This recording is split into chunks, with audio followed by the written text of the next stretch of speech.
Bismillahirrahmanirrahim. Assalamualaikum warahmatullahi wabarakatuh. Anak-anakku sekalian kelas 10, apa kabar kalian semua? Semoga dalam kondisi sehat walafiat sehingga dapat melakukan segala sesuatu dengan penuh semangat. Anak-anak, ada satu pertanyaan menarik yang akan kita bahas pada hari ini. Siapa aku? Aku siapa ya? Ya, mari kita bahas bersama. Know yourself and you will win all battles. Kenali dirimu dan kamu akan memenangkan semua pertempuran. Maknanya dalam loh ini. Dan biasanya orang-orang yang mengenal diri adalah orang-orang yang mampu memenangkan sebuah pertarungan. Dan para pejuang atau para pemenang itu biasanya dia mengenal dirinya dengan baik. Kenapa? Karena dia tahu peta dirinya, dia tahu apa kelemahannya, apa kelebihannya, tahu bagaimana memperbaiki kekurangannya, dan tahu bagaimana meningkatkan dan mengoptimalkan kelebihannya, sehingga dia mampu untuk melawan musuh-musuhnya dengan baik, mampu melawan pesaing-pesaingnya. Makanya nih ya, orang yang mengenal dirinya biasanya adalah orang-orang yang sukses. Orang sukses itu biasanya orang yang mengenal dirinya dengan baik. Ada sebuah quotes menarik lagi dari seorang psikolog Amerika. Semakin Anda mengenal diri sendiri, semakin banyak kesabaran yang Anda miliki. Masa sih? Iya dong. Karena dengan mengenal diri, kita akan semakin tahu, akan semakin menerima kondisi diri kita akan lebih sehat mental kita lah pokoknya ya.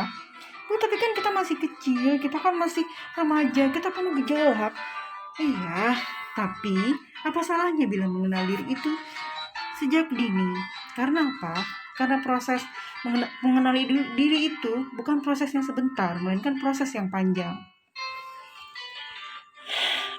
Lalu ada sebuah teori yang terkenal sekali, namanya jendela Johari. Dikatakan jendela Johari karena penemunya adalah bernama Joseph N. Harrington. Jadi di ini ya, psikolog ternama ini kemudian disatukan jadi Johari gitu. Menurut mereka, kalau ingin mengenal kepribadian diri, kita bisa melihat dari 4 jendela, 4 kuadran. Kuadran 1, saya tahu, orang lain tahu. Biasanya ini berkaitan dengan fisik yang bisa dilihat orang lain. Kita juga bisa tahu fisik kita dengan bercermin, atau mungkin dengan keseharian kita. Misalnya, Tony itu orangnya ramah ya, kata orang. Tony dalam dirinya berkata, saya memang ramah. Kemudian ada orang yang mengatakan, si Doni itu orangnya pemarah ya. Si Doni dalam dirinya, saya itu pemarah. Lalu, kuadran 2, saya tahu, orang lain tidak tahu. Saya tahu, orang lain tidak tahu. Ini adalah bisa disebut dengan hidden self. Jadi kita banyak menyembunyikan sesuatu dan orang lain tidak tahu. Kita punya rahasia. Pasti setiap orang punya rahasia dong ya. Tapi ada juga loh orang yang terbuka, open gitu. Nanti kita lihat, kita nih berada di kuadran 1 atau kuadran 2. Nah, saya tahu, orang lain tidak tahu. Saya tahu sendiri saya sebenarnya misalnya orangnya temperamental, tapi saya nggak tunjukin. Buka dulu topengmu ya. Jadi biasanya semua orang tuh biar diterima mungkin pada pakai topeng ya, supaya orang lain tidak tahu sesungguhnya kita itu adalah orang yang temperamental, tapi di depan orang kita bisa senyum. Kita orang yang banyak masalah, tapi kita tidak harus nangis depan orang ya. Itu adalah rahasia kita, mungkin salah satunya. Lalu keadaan ketiga, saya tidak tahu, orang lain tahu. Ini disebut dengan blind self.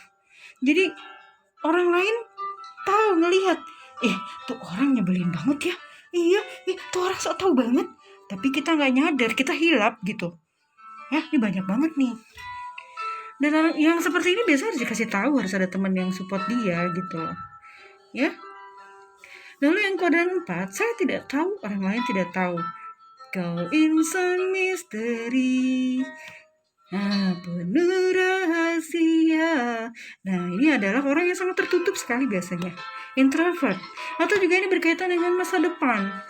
Masa depan itu kan sesuatu yang misterius ya. Saya nggak tahu saya akan jadi apa. Orang lain tidak tahu aku akan jadi apa. Ya, semuanya pada akhirnya kembali ke Allah Sang Maha Pencipta. Iya. Nah, kita ada di kuadran berapa nih? Lebih banyak di mana kita? Apakah orang yang open atau kita yang tertutup banget? Nanti akan terlihat. Kalau misalkan ini kita pakai teori kepribadian ini, kita bisa telaah diri kita. Kita orang yang seperti apa dan apakah lebih di kuadran 1, kuadran 2, kuadran 3, atau kuadran 4? Kuadran 4 kebanyakannya. Ya, nanti nih kapan-kapan kita bahas ya lebih dalam. Mengenal diri sendiri itu banyaklah manfaatnya. Dengan mengenal diri, kita jadi mengenal berbagai potensi yang dimiliki. Kita mengenal kelemahan diri sendiri. Dengan mengenal diri sendiri, kita jadi bisa mengambil keputusan dari apa yang kita tahu. Oh, kelemahan gue ini, kelebihan gue ini. Oh, dengan kelemahan aku di bidang ini, maka aku nggak boleh mengambil jurusan ini. Oh, dengan kelebihan aku di bidang matematika, oh bisa aku ngambil teknik. Oh, kekurangan aku di bahasa, oh aku nggak bisa ngambil jurusan bahasa dan sebagainya. Atau misalnya, oh aku orang yang meledak-ledak, aku orang yang nggak bagus dalam emosi, bagaimana ya cara memperbaikinya? Seperti itu manfaat mengenal diri. Jadi kita akan berusaha untuk menjadi diri yang lebih baik lagi ke depannya dengan kita tahu siapa diri kita. Ya, langsung saja ya. Ibu yakin penjelasan Ibu yang sekelumit tadi semoga saja bisa menjadi satu pemantik untuk kalian lebih searching lagi tentang apa itu mengenal diri. Ya, karena anak milenial beda dengan anak ibu dulu, zaman ibu dulu ya. Kalau anak sekarang kalian mendapatkan pantikan sedikit ilmu, kalian bisa searching lebih dalam lagi dan akan lebih mengetahui dan memahami lagi dengan berselancar di dunia maya. Tugas kali ini adalah pertama, coba berikan pertanyaan kepada dirimu sendiri. Kamu merenung sebentar, lalu kemudian tanya orang terdekat kamu tentang apa saja kelebihan dan kekuranganmu. Setelah itu, buat tabel yang menunjukkan kelebihan dan kekuranganmu di buku tulis aja ya, di foto, lalu kirimkan tugas di yang ada di Google Classroom ya. Oke. Seperti ini tabelnya, kalian boleh tulis di buku tulis ya. Nomor, kelebihanku, kekuranganku. Boleh lebih dari 10 juga boleh, ya. Baik anak-anakku sekalian, semoga kalian jelas tadi dengan apa yang sudah Ibu sampaikan dan tugas-tugasnya.